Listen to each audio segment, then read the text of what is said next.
마취제가 없는 수술실을 상상해 보신 적이 있으신가요?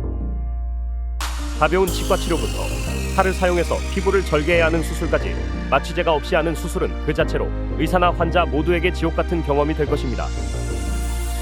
오늘은 인류의 의료 역사에 마취제라는 선물을 가져다 준 위대한 한 사람을 소개해 드립니다. 바로 윌리엄 토마스 그린 모튼입니다. 고대 시대에도 수술은 존재했습니다. 그리고 여러 문화권에서 통증을 줄이기 위한 다양한 방법이 사용되었습니다. 이집트에서는 아편을 사용했으며 중국에서는 침수를 이용해 통증을 완화시키기도 했습니다. 그리고 인도와 그리스에서는 풀이나 대마를 진통제로 사용했다고 알려집니다.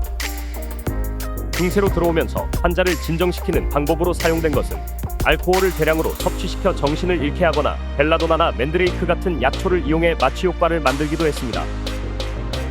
그리고 의사들마다 자신의 방법으로 만든 검증되지 않은 약물을 사용하거나 최면을 시도하기도 했습니다.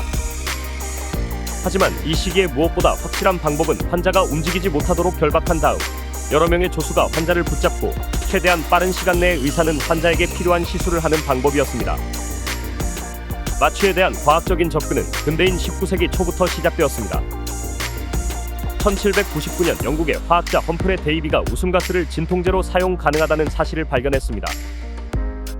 웃음가스는 질산암모늄이 주성분인데 이 성분을 열분해하여 발생하는 가스를 모아 사용합니다. 웃음가스는 신경전달 물질을 억제하고 충추신경계를 안정화시켜 진통 및 이완 효과를 만들어냅니다. 흡입 시에는 고통 감각을 억제하고 가벼운 황홀감과 환각 증상을 만들기도 합니다. 그리고 드디어 1846년 윌리엄 모튼이 에테르를 이용한 첫 치과 마취 수술의 시연에 성공합니다. 모튼은 우스터 카운티 남부의 찰튼에서 태어나 1844년 보스턴에서 치과를 열었습니다. 그 다음 해에 그는 보스턴의 매사추세츠 종합병원으로 옮겼는데 전 치과 파트너인 호러스 웰스가 이산화질소를 진통제로 사용하는 방법을 보여주려 했지만 환자는 비명을 지르며 도망가버려 실패했습니다.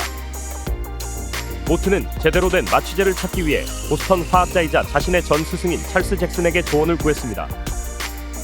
두 사람이 에테르 사용에 대해 논의한 후 모튼은 1846년 9월 30일에 이를 사용하여 치아를 발치하는 데 성공적으로 사용했습니다. 그리고 2주 후에 그는 같은 매사추세츠 종합병원에서 종양 제거 수술을 받는 환자에게 에테르를 사용하는 것을 성공적으로 시연했습니다. 1846년 성공적인 시도 이후 모튼은 자신의 창조물을 그리스 신화의 망각의 강 이름 레테에서 따서 레테온이라고 명명했습니다. 이렇게 해서 인류는 자신의 역사에서 고통 없는 수술이라는 새로운 시대를 맞이하게 됩니다. 하지만 이런 엄청난 인류사적 쾌거에도 불구하고 모튼은 개인적으로는 불행한 삶을 살게 됩니다. 인류의 고통을 덜어주는 혁신적인 발견이었던 만큼 바로 에테르 마취제를 개발한 공로가 누구에게 있는지에 대한 논쟁이 벌어진 것입니다.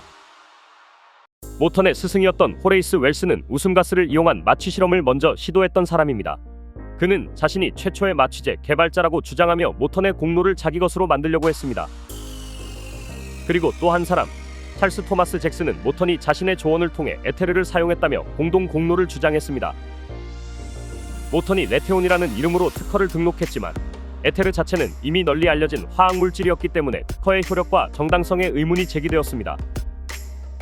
그리고 의료계에서는 생명을 살리는 마취 기술에 대해 상업적으로 특허를 내는 것이 부도덕하다는 비판이 제기되었습니다. 이로 인해 의학계에는 모턴의 특허에 대해 반발하는 의견이 커져갔으며 의사들은 공공연하게 에테르를 무료 시술함으로써 모턴의 특허를 무효화시키는 움직임을 만들어갔습니다.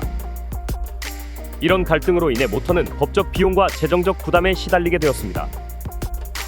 에테르 마취를 통해 큰 부를 얻으리라 기대했지만 의학계의 반발과 무료 시술의 확산으로 인해 모턴의 경제적으로 성공하지 못하고 결국 파산하게 됩니다.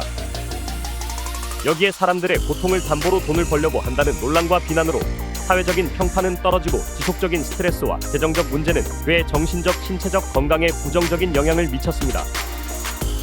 그리고 결국 모턴은 1868년 48세의 나이로 사망하며 그의 삶은 비운의 천재로 기록되고 있습니다. 생전의 모튼은 이렇게 많은 갈등과 어려움을 겪었지만 그의 공헌은 시간이 지나면서 높이 평가받게 되었습니다. 모튼은 근대 마취의 선구자로 인정받고 있으며 그의 노력은 외과 수술의 혁신과 인류를 수술의 고통으로부터 해결시켜준 위대한 의료인으로 기억될 것입니다.